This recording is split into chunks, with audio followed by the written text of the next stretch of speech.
today with a couple of other master gardeners. You want to introduce yourself? I'm Lou Conser. I'm Tim Potts. And we are talking about native pollinator plants today. It is exceptionally hot here in end of July. And one of the challenges of hot is lots of watering this time of year, right? Yep. Hoses are out there all the time. So we're all just trying to keep gardens alive, but I wanted to especially feature today Tim and Lou's garden and their kitty that is visiting us here on the video. Is that they put in a little pollinator garden where their sand mound is. So talk to me a little bit about your design and how you came up with this idea. I'm not even sure how we decided to do a meadow, but we definitely wanted to get rid of some of the turf. Yep. And not have Tim have to mow as much as he does. And we wanted to do native plants.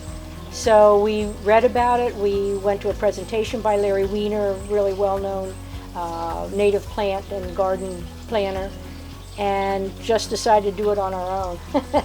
And we laid it out with a garden hose, and actually used a technique that I learned from you as far as putting down cardboard and then about 6 inches of materials mixed together, compost and some soil, and I always forget some of the other things we put in there. We didn't have all the chicken manure, but there was something else. Anyway, a number of materials to make a nice planting medium, and then put in plugs in May. Yeah, it's hard to believe. There's so much growth out there in just a couple of months. That's the thing that surprised me the most. So you guys just used landscape plugs, right, of native plants. Mm-hmm. And so May, approximately 3 months ago, you put in this amazing little garden, and it's just flourishing. It is astonishing. I think what's fun too, you put in some compost, I guess homemade compost, and so you've got some vegetables that have volunteered in that compost, right? Yeah, there's vegetables, but very few weeds. Honestly, it's now partly because we started with a pretty clean mix of soil and other things, but it's just been very low maintenance, and we've had great heat this spring and summer, and yet we've certainly watered several times, particularly in the very beginning, but otherwise we haven't. I wouldn't say we've watered it as much as we have other beds that didn't have all natives in it. Yeah. And the butterflies are starting to come, and it's beautiful. Things are already flowering. They're, by next year, this is going to look like it's been there for years. Right. Now, one of the concerns we get about the sand mound is the native plants sometimes have longer roots, but it seems like for you guys that's really not a tremendous concern. None of the meadow plants are going to be deeply rooted enough to be a concern, really. Yeah. You need to get into shrubs and trees and things like that, not not the native plants that we have. Right. So it sounds like it's a win on a lot of levels. Oh, yeah. It is low maintenance for you all, so it was easy to put in. So you put it right on top of the turf. Did you cut the turf down low, or? Yeah, I cut it way down, as far down as I could get it before we put the cardboard on.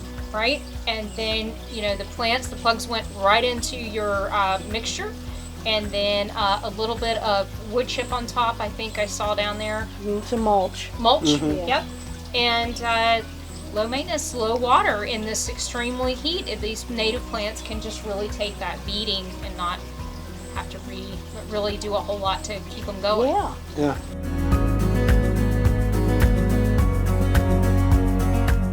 It took us about a day to put down the cardboard, mix up the planting medium, and lay it down. That was, some serious work. Yep. And then a half a day to plant the plugs, and that was it. I mean, it really, we weren't digging anything up. I'm just so enthusiastic about this. We want to do some more, whether we expand that one or make other ones out there. We're just not sure yet. Yeah. Sounds like a win-win. Oh, absolutely. Great looking beds. Native plants, you're helping your pollinators, but then also too, it's a lot less work. Yeah. Ultimately, at the end of the day, in terms of you're not having to water it, because it's a long way from this porch.